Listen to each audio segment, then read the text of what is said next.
kwa msaada wa Bwana nataka tujifunze kuhusu nguvu ya kuzaa. Mwambie jirani yako nguvu ya kuzaa. Mwambie tena nguvu ya kuzaa. Mwambie kwa Kiingereza, sema the power to bring forth. Mwambie the power to deliver. Nguvu ya kuzaa. Sema tena nguvu ya kuzaa. Sema tena nguvu ya kuzaa. Yes, kwa tunapojifunza nguvu ya kuzaa, nataka tuingie ndani zaidi tuone nguvu iliyozaa hii glorious restoration. Unaona hii JLM leo tumekusanyika hivi, kuna nguvu ya Mungu ambayo ilisababisha sisi hii huduma inazaliwa. Haleluya!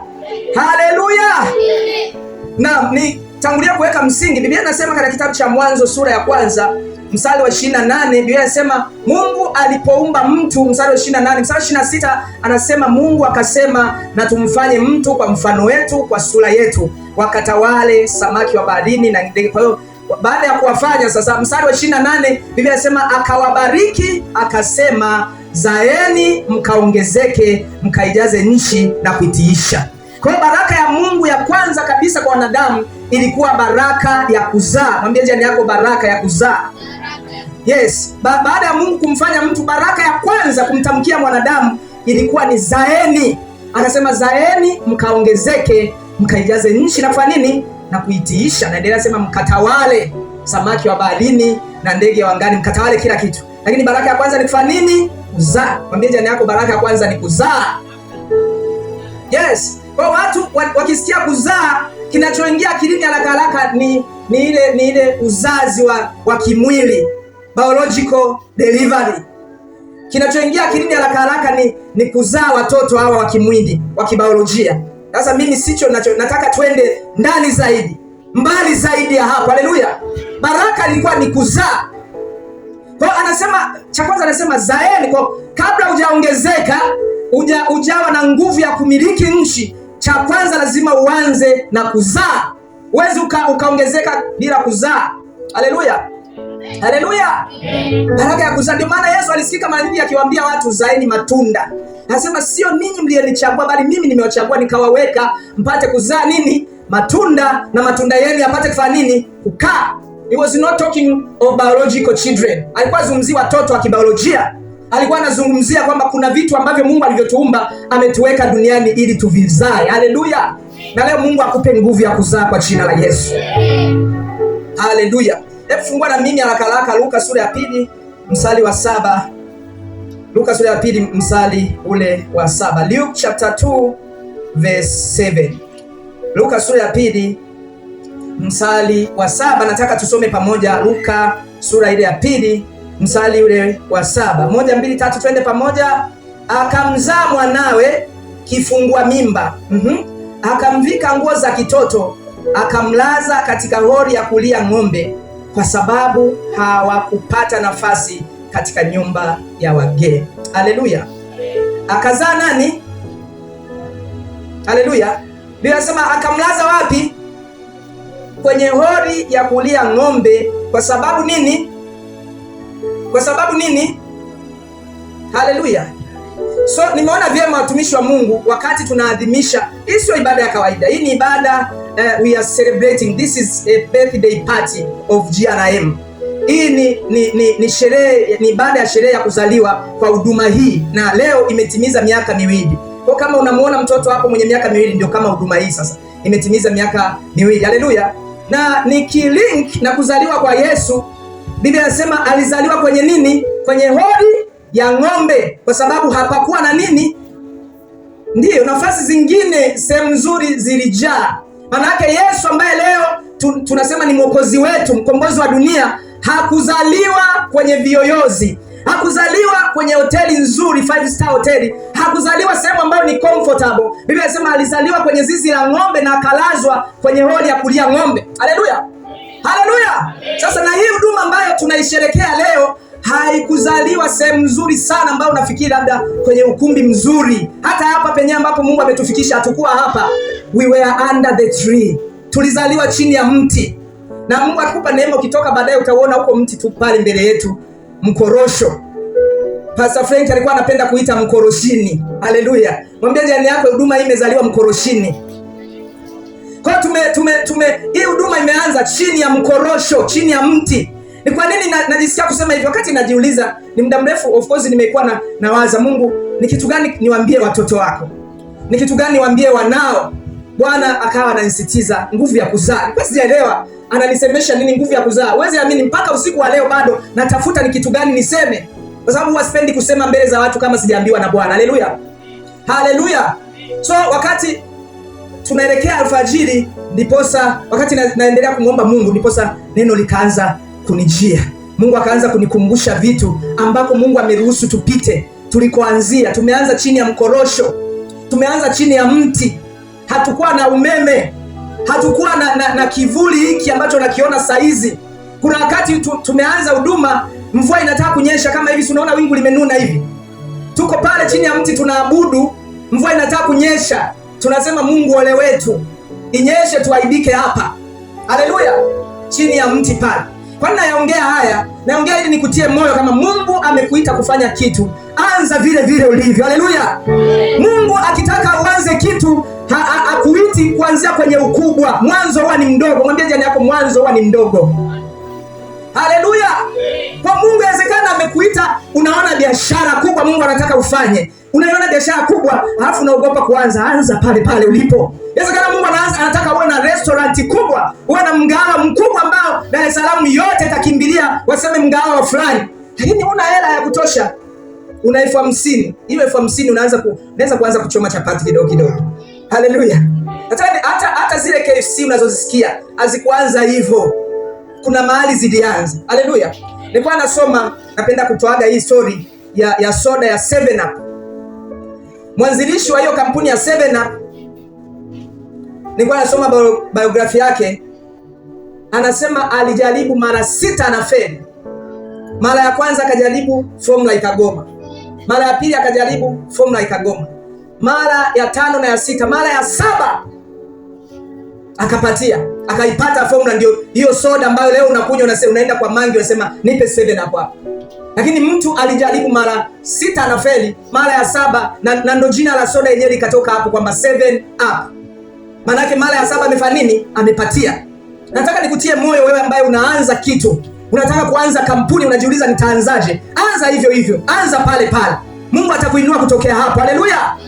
Vitu vikubwa ambavyo vimekuwa na impact duniani, maono makubwa hayakuanza kwenye sehemu kubwa. Kama Yesu alivyozaliwa kwenye hodi la ng'ombe, vitu vingi vikubwa havikuzaliwa vikiwa vikubwa, vilianza vikiwa vidogo.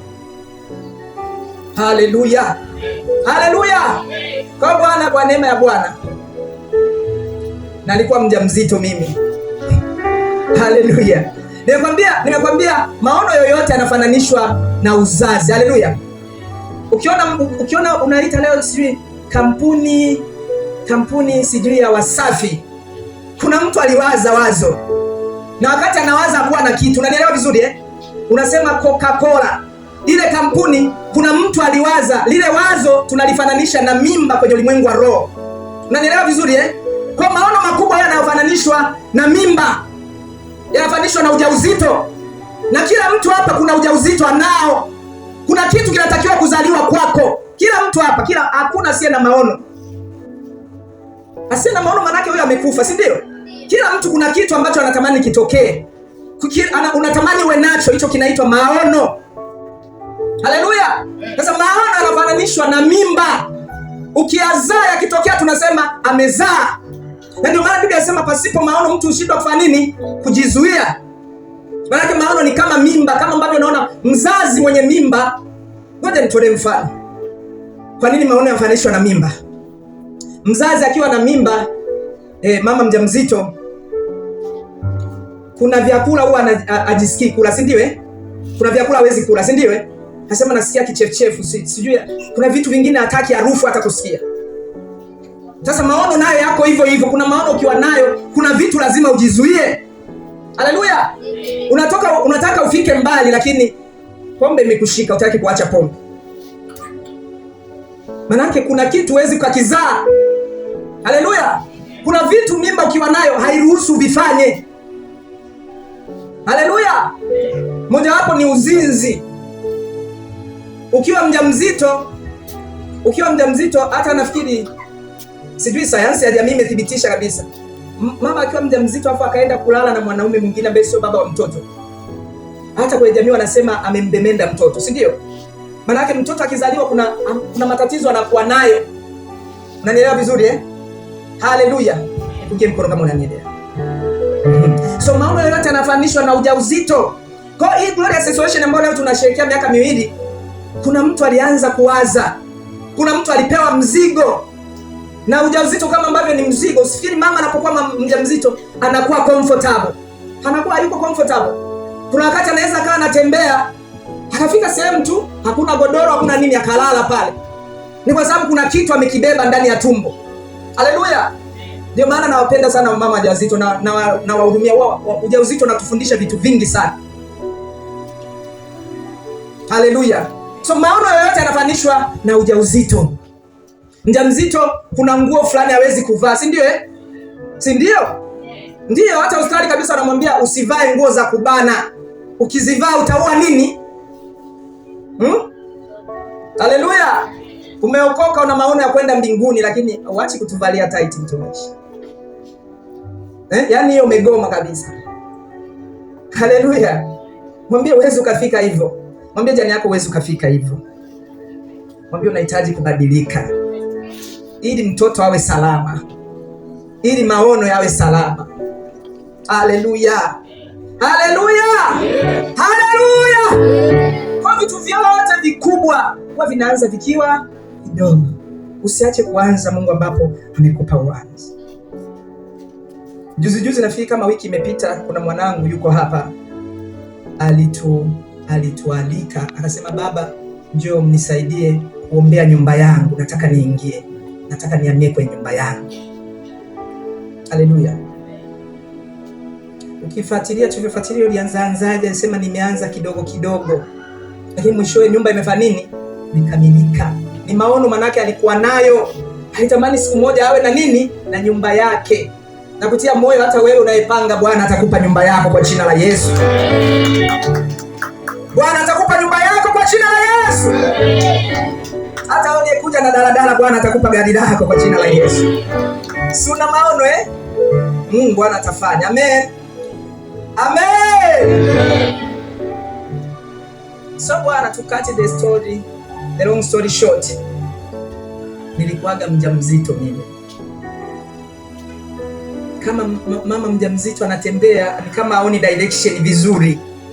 Wale unakuwa uelewi, si huyu atazaliwa wa kiume, siji wa kike. Lakini kuna namna kiki zinapigwa, nasema huyu atakuwa mwanaume. Haleluya. Huyu atakuwa wa kike huyu.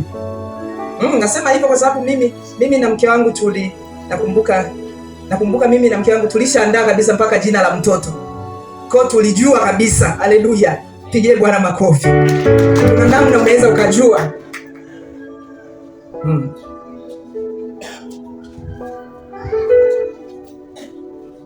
Anyway, nikwambie tu vitu vikubwa huwa vinaanza vikiwa vidogo. Amen. Utasoma mwenyewe Ayubu sura ya 8 mstari wa 7. Lakini pia Zekaria sura ya 4 mstari wa 10. Biblia inakusisitiza kusoma hayo maandiko, yanasema usidharau mwanzo mdogo. Haleluya. Haleluya. Haleluya. Anasema ingawa mambo yanaanza yakiwa madogo, lakini mwishowe yatakuwa nini? Makubwa. Yatakuwa na utukufu nini? Mkubwa. Haleluya. Haleluya. Hebu haraka twende sasa. Nimekwambia somo letu linaitwa nguvu ya kufanya nini? Ya kuzaa. Twende haraka ili tuone kwamba kuna nguvu ya kuzaa. Kwa unaweza fungua na mimi Wafalme wa Pili sura ya 19 mstari wa 3. Wafalme wa Pili sura ile ya 19 mstari wa 3. 2 Kings chapter 19 verse 3. Nataka tusome pamoja. Karibu shanta.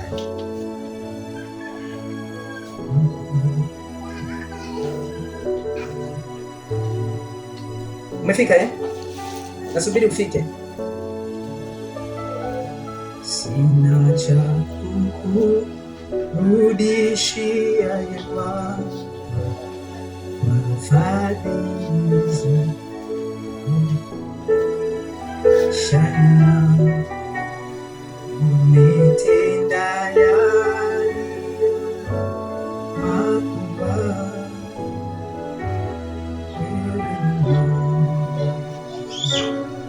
Umefika eh? 1, 2, 3 twende. Wakamwambia Hezekia asema hivi. Umefika eh? Wafalme wa Pili sura 19 mstari wa 3. 1, 2, 3 twende.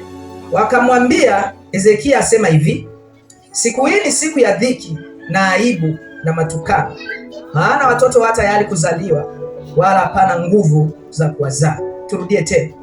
Wakamwambia Hezekia asema hivi, siku hii ni siku ya dhiki na aibu na matukano, maana watoto wa tayari kuzaliwa, wala hapana nguvu ya kuwazaa. Haleluya, haleluya, haleluya. Kwa kumbe mtu anaweza akawa na watoto kabisa, na Biblia inasema ni wakati kabisa wa kuzaa.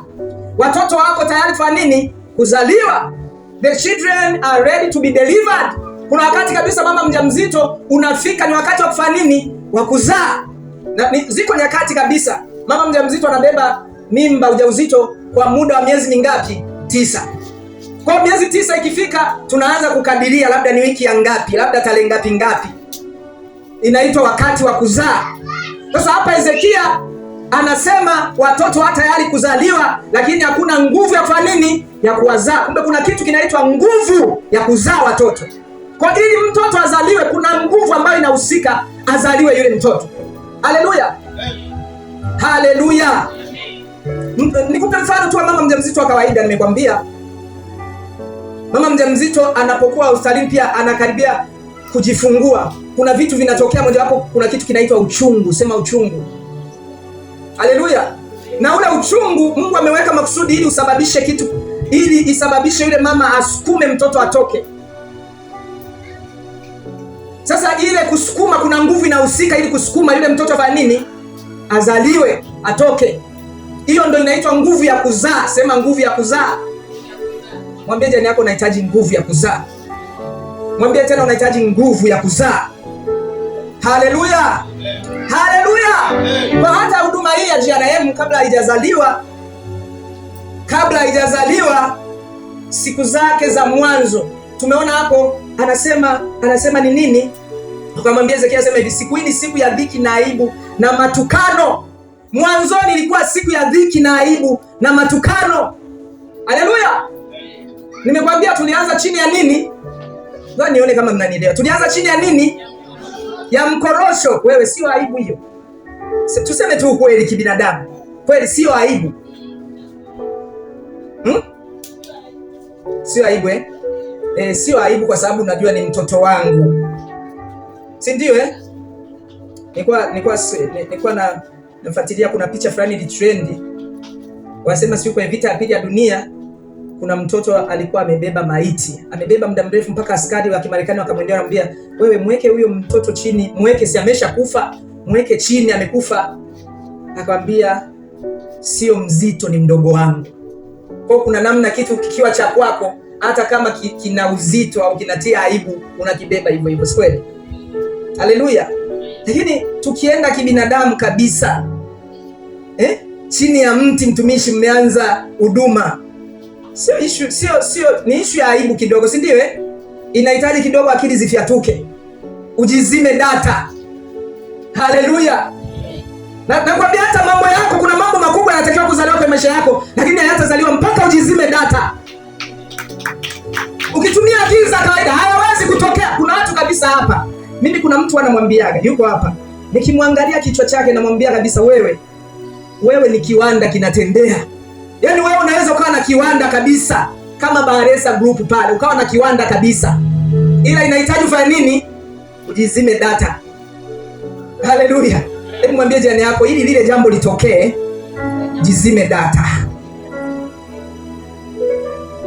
Yaani lazima waanze kufanya vitu ambavyo sasa wenye hekima dunia hii wakikuangalia wanajiuliza, hivi huyu zimo kweli au kuna nati imefyatuka?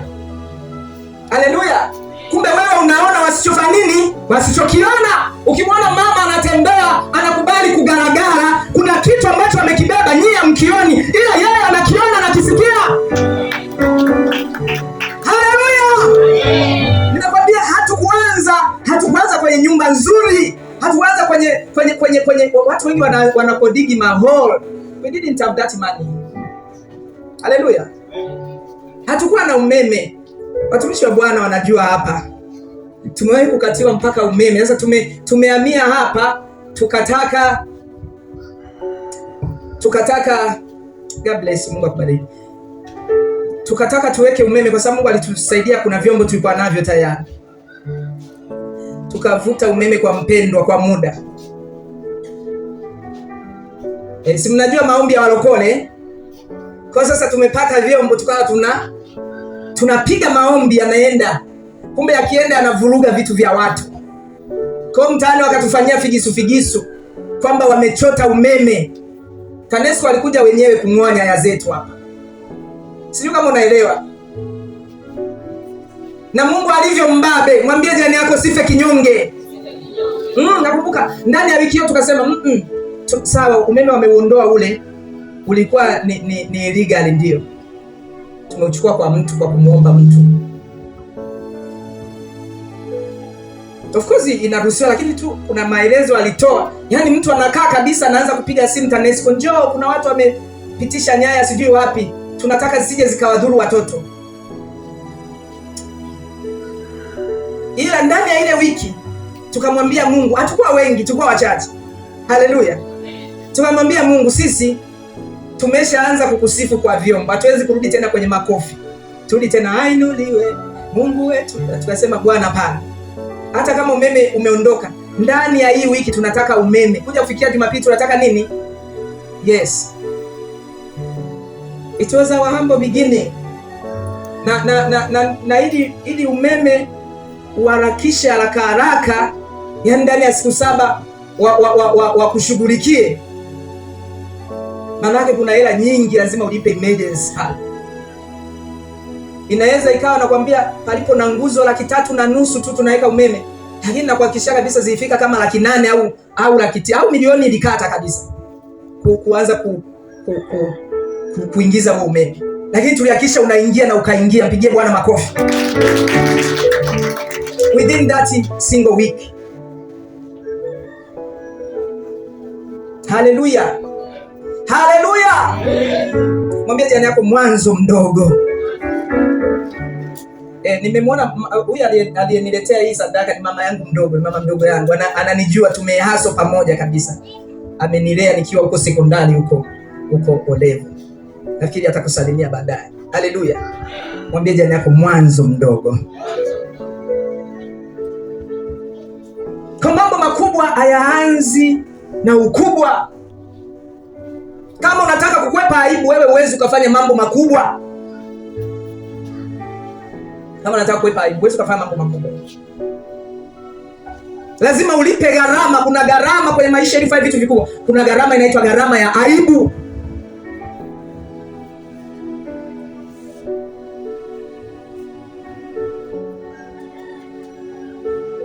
Chini ya mti. Kuna nyakati ukiwa chini ya mti pale tunaabudu. Wapendwa wanakuja ndugu zetu, watoto wa mdogo. Baragashia. Ndugu zetu. Nasema ndugu zetu kwa sababu hata mimi nimetoka huko. Amen. Mimi naambia naitwa Ali Rashidi Saidi Seif. Mpigie Bwana makofi.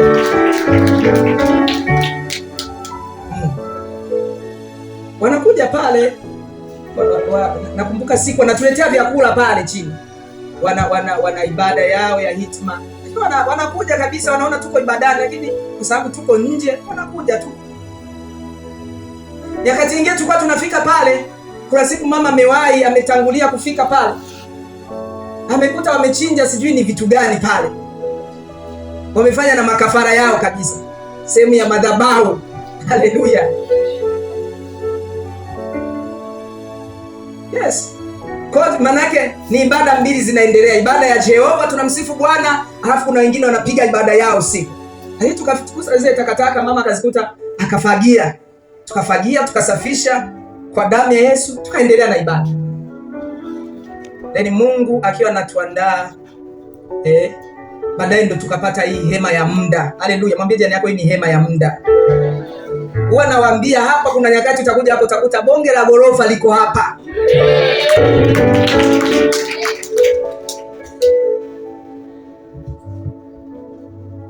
Ndugu yangu Jobe nimemuona hapa, yuko hapa. Baadaye nafikiri atakusalimia pia. Anajua imani yangu. Mimi nikisema hiki kitu kinaenda.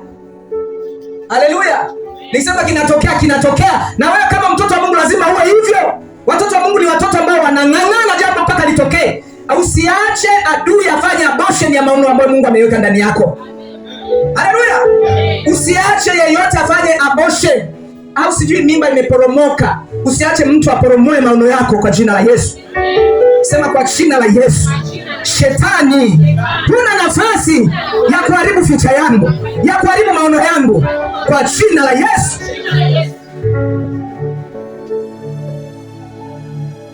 Chini ya mti pale tulikuwa. Na kwa kweli kama Ezekia anavyosema kwamba watoto wa tayari kuzaliwa lakini hakuna nguvu ya kuwazaa. We didn't have, hatukuwa na nguvu. Haleluya. Mwambie jirani yako, unahitaji nguvu ya Mungu ili vitu vikubwa vizaliwe. Haleluya. Nakumbuka siku moja tukiwa sasa ndo tumeanza kusimamisha hili hema hili. Sasa kwa sababu tulikuwa wachache, siku hiyo nimekuja mimi na mama. Hapo sasa nimefunga natafuta nguvu za Mungu. Nimeingia siku 7 kavu. Siku 7. Mwambie jirani yako, don't try it at all.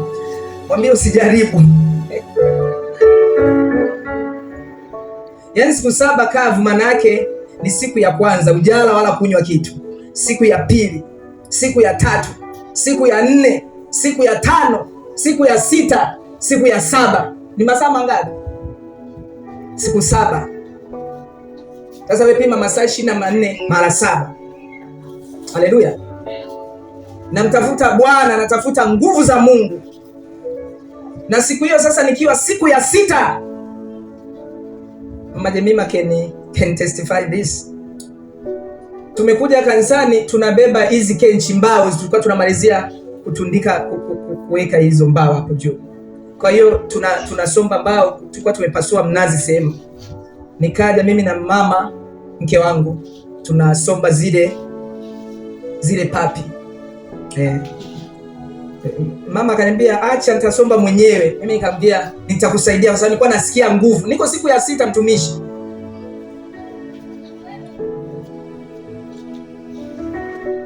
Nakumbuka nafikiri tulikuwa tunaelekea kumalizia, si ndio? Nikiwa narudia tena mbao, niliona dunia yote inazunguka. Haleluya. Nilianguka pale. Lakini hizo zote ni gharama. Natafuta nguvu ya kuzaa kitu. Sema nguvu ya kuzaa kitu. Natafuta hii huduma izaliwe leo. Haleluya.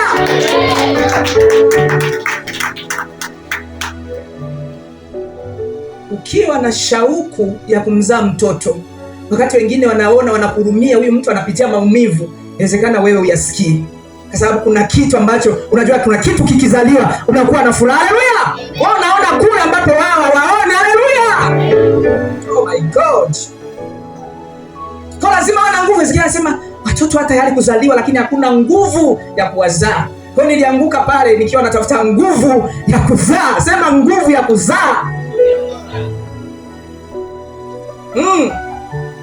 Na Biblia inasema katika Mithali sura ya 24 mstari wa 10, anasema ukizimia siku ya taabu, nguvu zako ni nini? Ni chache.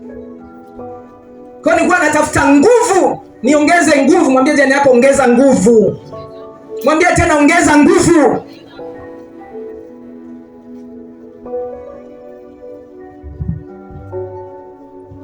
Na stori nyingi humo katikati za kuumiza. Lakini zote ni ili kitu kikubwa kizaliwe. Haleluya.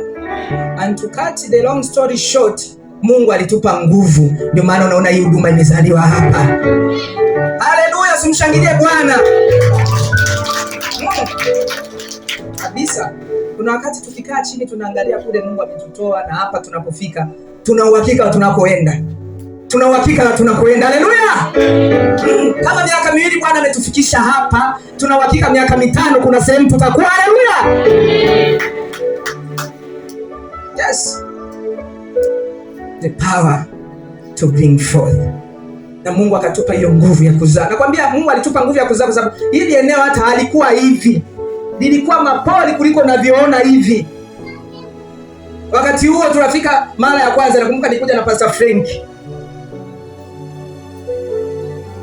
Mara ya kwanza. Tunakuja kuna kanisa lingine limewahi kuwepo hapa.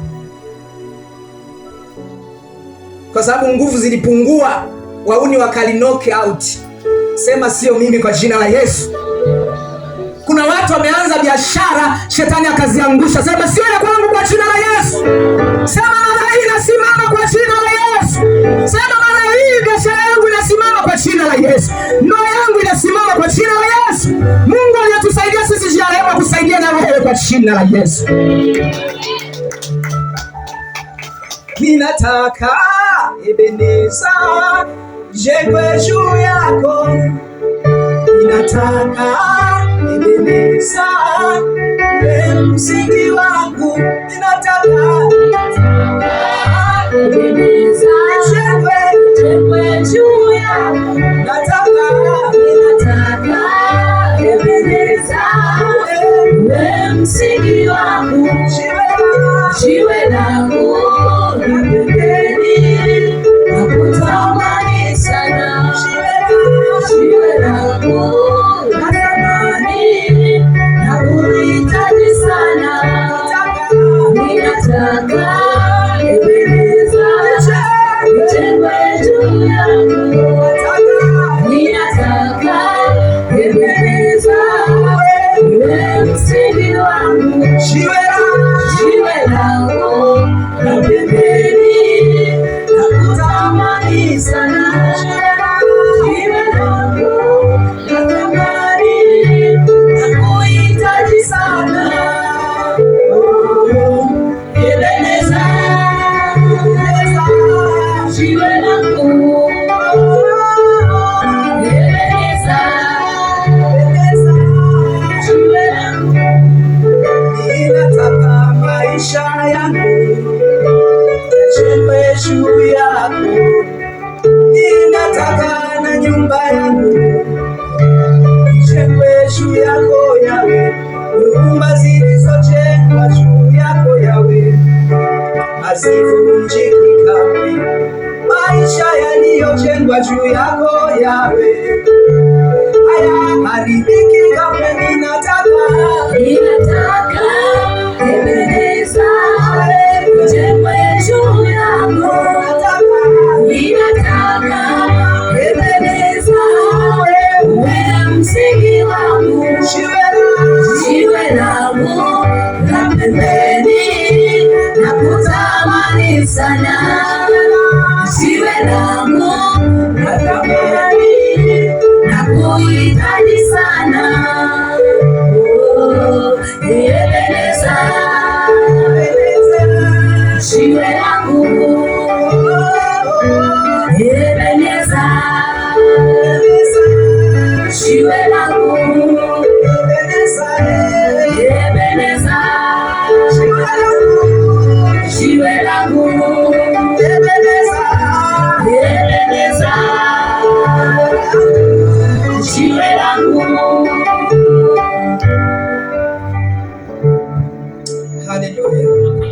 Hata hivyo, pamoja na nguvu ya kuzaa, kuna gharama nyingi sana za kulea chochote kilichozaliwa. Haleluya.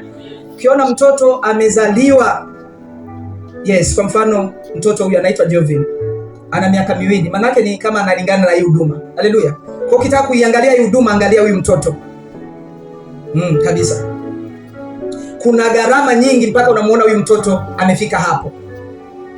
Haleluya. Haleluya. Kwa mpaka hii huduma unaiona imefika hapa, kuna gharama nyingi zimelipwa. Kuna watu wamelala hapa, wamekesha wakiomba, wanamtafuta Bwana. Haleluya. Siwezi kutaja kila mtu, ila kuna watu mpaka wachungaji wametoka hata nje ya huduma hii, wamekesha hapa wakiutafuta uso wa Bwana, wamemwaga machozi yao hapa. Kuna watu tulikuwa hatulali ndani, tunalala hapa, tunamtafuta Bwana.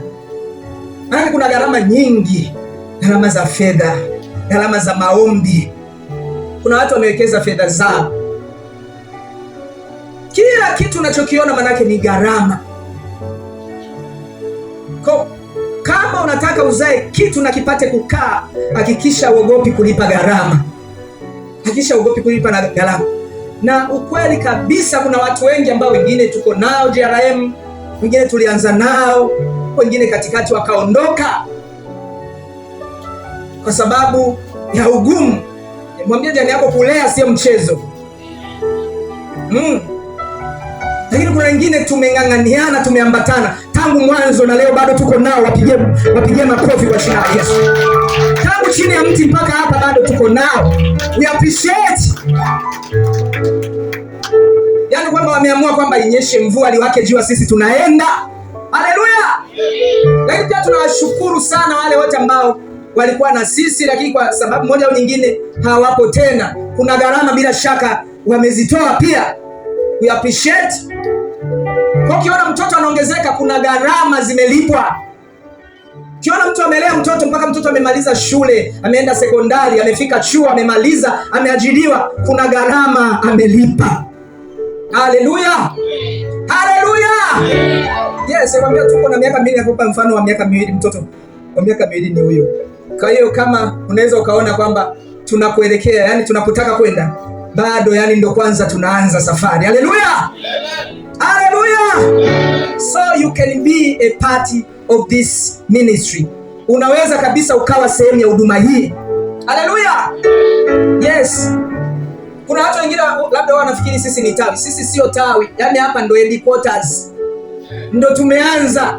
Ndo huduma imeanza hapa. Haleluya. Yes, lakini tuna maono. Kuna watu watatoka hapa wapeleke huduma Dodoma. Kuna watu watatoka hapa wapeleke huduma hii Mwanza. Kuna watu watatoka hapa wapeleke huduma hii Kagera. Kuna watu watatoka hapa wapeleke huduma hii Arusha. Kuna watu watatoka hapa wapeleke huduma hii Njombe. Kuna watu watatoka hapa wapeleke huduma hii Nairobi, Kenya. Naiona Kigali, Rwanda. Naiona Burundi, naiona Kongo. Haleluya. You can be a part of this mission. Yaani kama kuna wakati ni mzuri wa kujiunganisha na watu, ni pale ambapo wanakuwa kwenye mwanzo. Haleluya. Ili wakikua ukue nao, ili wakiongezeka uongezeke nao, ili walau uingie kwenye historia kwamba hichi kitu mnachokiona hata mimi nilikuwa mmoja wa waasisi. Haleluya.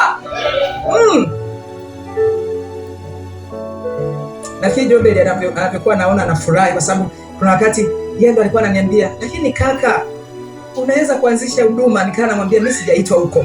Mimi kuna kitu nimeitiwa. Kuna kitu kabisa nilikuwa nakisikia ndani yangu. Na huko naelekea nako kwa jina la Yesu.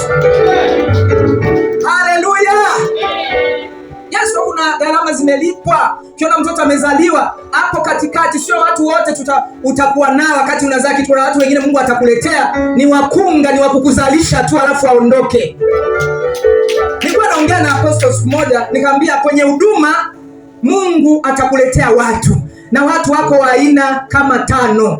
Kuna watu watakuja kwako for a reason. Wanakuja kwa sababu maalum Mungu amewaleta, na hiyo sababu ikiisha wanaondoka. Kwa hiyo usiogope wakiondoka, ni sababu yao ya kuwepo kwa maisha yako imeisha. Haleluya. Jifunze kuacha wanaotaka kuondoka waondoke. Let them go. Ukitaka ukue, kuna watu lazima waache nini? Waondoke. Ni wakati wao umefika. Haleluya. Kwa hiyo kuna wale ambao kuna watu wanakuja for a season. For a season ni kwa ajili ya majira fulani. Ni kwa ajili ya wakati fulani. Au nao wakati ukiisha wanafanya nini?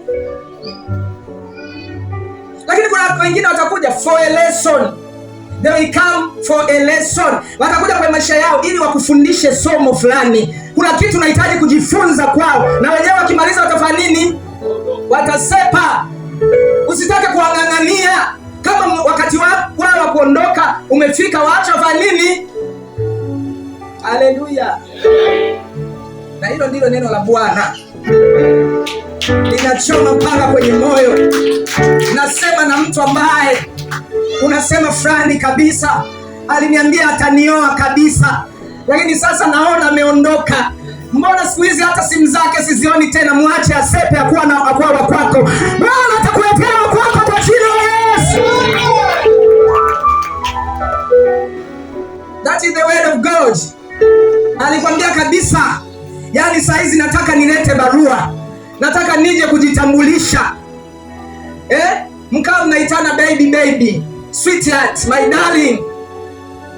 Lakini ghafla katikati ya safari zile darling zikakoma, hayuko tena. Mwambie jirani yako, mwacha aondoke. Mwambie let them go. Sema bye bye. Haleluya. Wacha aondoke na wapungie mkono wa amani. Haleluya. Sio adui zako kwa kweli, sio adui zako. Ndio maana mwanzo alikusapoti, wakati wa sapoti yao umefanya nini? Umeisha. Haleluya. Ndio nimekupa mfano wa kunga midwives.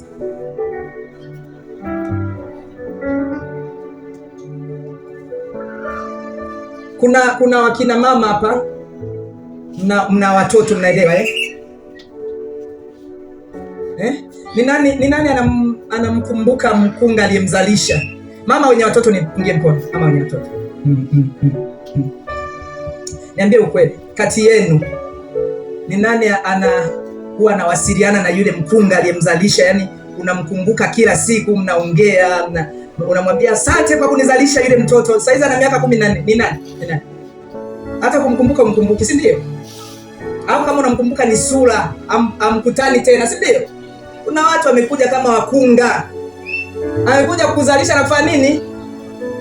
Mwache aende. Haleluya. Ila kile ulichokizaa ni cha thamani. Kile ulichokizaa ukikiangalia unasema namshukuru Mungu hata kwa ajili ya yule mkunga, si ndio? Na usiache kumwombea mazuri. Nasema na wewe sasa umejaa uchungu. Watu waliokuacha unawalaaniji tu. Ukiona hata status yake unaipita kama unaaga maiti. Haleluya. Mwambie jirani yako, mengine ni kwa uzuri. Yes, kuna watu pia Mungu amewaondoa kwenye maisha yako, ni kwa uzuri. Mungu anakuwazia mema. Aliona kabisa wakikaa watakuharibia. Aliona wakikaa hautaweza kufika. Therefore lesson, Mungu alitaka ujifunze kwamba mwanangu, hawa ndio watu. Mioyo ya watu iko namna hii. Watu wanaweza akakupenda leo, kesho amekugeuka. Mwambie jirani yako ni watu. Haleluya. Na wapende hivyo. Wiki chache zilizopita walitoka kumtandikia Yesu mpaka majani ya mitende na nguo zao na maua na vitu. Alafu baadaye kidogo wanasema asurubiwe. Ni wale. Haleluya. Mwambie jirani yako, hao ndio watu. Hivi nimefikaje huko? Mbona sikupanga kabisa kuongea haya mambo. Lakini ukiona Roho Mtakatifu anatupeleka huko, kuna mtu. Au ni wewe? Haleluya. Kuna mtu Mungu amemkusudia hilo neno. Amen. Waamuzi sura ya 7 mstari wa 7 utasoma. Waamuzi 7:7. Biblia inasema wakati Mungu anataka kuokoa Israeli kwa mkono wa Gideoni, kuna maelfu ya watu waliondoka. Walikuwa watu 20,000 na kitu, wakabaki watu 300. Mungu akasema nataka kuokoa kwa hawa watu 300. Haleluya. Kwa Mungu akitaka kufanya mambo makubwa wakati mwingine anaanza na watu nini? Wachache walio tayari. So kitu cha kwanza lazima uwe tayari. Haleluya. Kama uko tayari, Mungu anakuacha na mtafuta mtu ambaye yuko tayari. Amen. Tunakwenda kuhitimisha sasa. Una furaha, andika subtitle kichwa kidogo, furaha inayofuta maumivu, furaha inayofuta maumivu, furaha inayofuta maumivu. Wakati huo nifungulie kitabu cha Yohana sura ya 16 mstari wa 21. Yohana 16 mstari wa 21.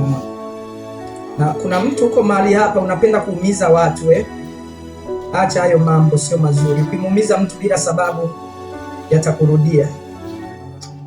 Umefika Yohana 16 mstari wa 21 umefika Kama umefika nipungie mkono. Yohana 16:21. 1, 2, 3 twende pamoja. Mwanamke azaapo yuna huzuni kwa kuwa saa yake imefika. Lakini akiisha kuzaa mwana haikumbuki tena ile dhiki kwa sababu ya furaha ya kuzaliwa mtu ulimwenguni. Haleluya. Haleluya. Haleluya. Leo tukimwangalia mtoto Diana, tukiangalia Glorious Restoration, ametimiza miaka 2. Hatukumbuki tena ile huzuni, si ndio? Tunaweza tukaikumbuka lakini tunaikumbuka kama story.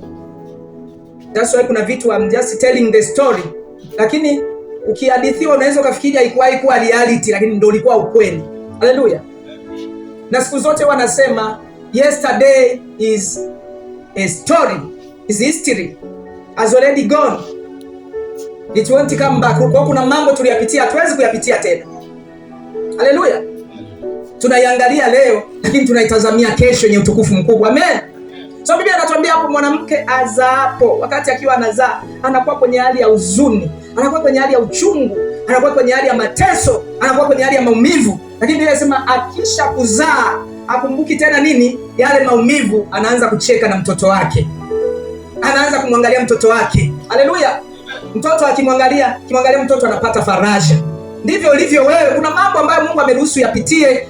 Mungu haina maana kwamba utakaa katika hayo. Ni ya muda. Haleluya. Ni ya kitambo. Ila kuna utukufu mkubwa unakuja mbele yako. Amen. Amen. Kwa zile gharama, kuna gharama tulilipa zinabaki kama story. Tukilipa zingine ni kwa ajili ya wakati mwingine na mambo mengine makubwa. Amen. Ni kwa ajili ya malezi, kwa sababu kuna gharama ya kulea. Nimekwambia ningetaka kuongea hapo, muda usingetosha. Mtoto ili akue lazima ufanye nini? Umlee. Nimekwambia baraka ya kwanza inaitwa kufanya nini? Kuzaa. Lakini yule mtoto aliyemzaa ili aongezeke, kwa sababu amesema zaeni mkaongezeke, lazima kuna malezi hapo katikati. Watu wanakusomaga tu hilo andiko haraka, zaeni mkaongezeke. Ila kabla ya kuongezeka kuna gharama hapo katikati. Haleluya. Lakini ukiishi baadaye unakuwa hukumbuki tena kwa sababu ya utukufu ambao upo. Haleluya. Mungu akupe neema na furaha kwenye kesho yako kwa jina la Yesu. Mungu akupe kufurahia utukufu wa kesho yako kwa jina la Yesu. Mungu akupe utukufu mkubwa kwa jina la Yesu. Biblia inasema utukufu wa mwisho wa nyumba hii utakuwa mkubwa kuliko wa kwanza. Anasema ni nani aliona nyumba hii kama utukufu wake wa mwanzo? Utukufu wa mwisho wa nyumba hii utakuwa mkubwa kuliko ule wa kwanza. Haleluya. Haleluya.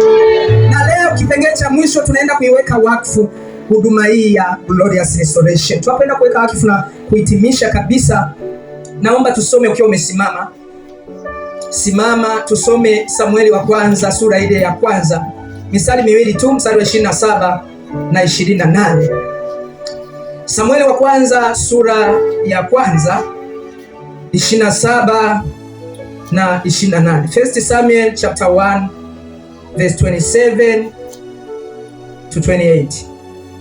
Tunapoenda kuiweka wakfu huduma hii ya Glorious Restoration. Naomba nisome, utanifuatisha nyuma. Naomba nisome, utanifuatisha nyuma. Mantoriga do shatarama. Keli ya mantu satani. Sema, naliomba nipewe mtoto huyu. Bwana akanipa dua yangu niliyomwomba. Rudia tena, naliomba nipewe mtoto huyu. Bwana akanipa dua yangu niliyomwomba. Kwa sababu hiyo mimi nami nimempa Bwana mtoto huyu wakati wote atakaokuwa hai. Amepewa Bwana wakati wote atakaokuwa hai, amepewa Bwana, naye akamwabudu Bwana huko. Rudia tena, naliomba nipe mtoto huyu. Bwana kanipa dua yangu niliyomwomba. Kwa sababu hiyo,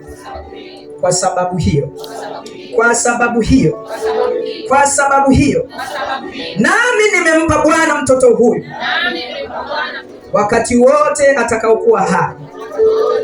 Nimempa Bwana GRM, nimempa Bwana Glorious Restoration wakati wote wa uhai wake, kwa jina la Yesu. Mchana wa leo tunasimama pamoja kumrudisha mtoto huyu kwa Bwana, Kuanzia leo, mwaka huu wa 3, hatutatumia tena nguvu nyingi kama zamani. Neema ya Mungu itatubeba na kutupa spidi ya ajabu. Kuanzia sasa, hatutatumia tena nguvu nyingi kuendesha huduma hii. Neema ya Bwana itatupa spidi ya ajabu kwa jina la Yesu. Tangu sasa, GRM inainuka na kuongezeka na kukua kwa spidi katika jina la Yesu, katika jina la Yesu. Ukiwa umesimama hivyo, tamka maneno machache ndani ya dakika moja mbele ya Bwana kwa ajili ya huduma hii ya Glorious Restoration. Ukiwa umesimama hivyo, tamka maneno.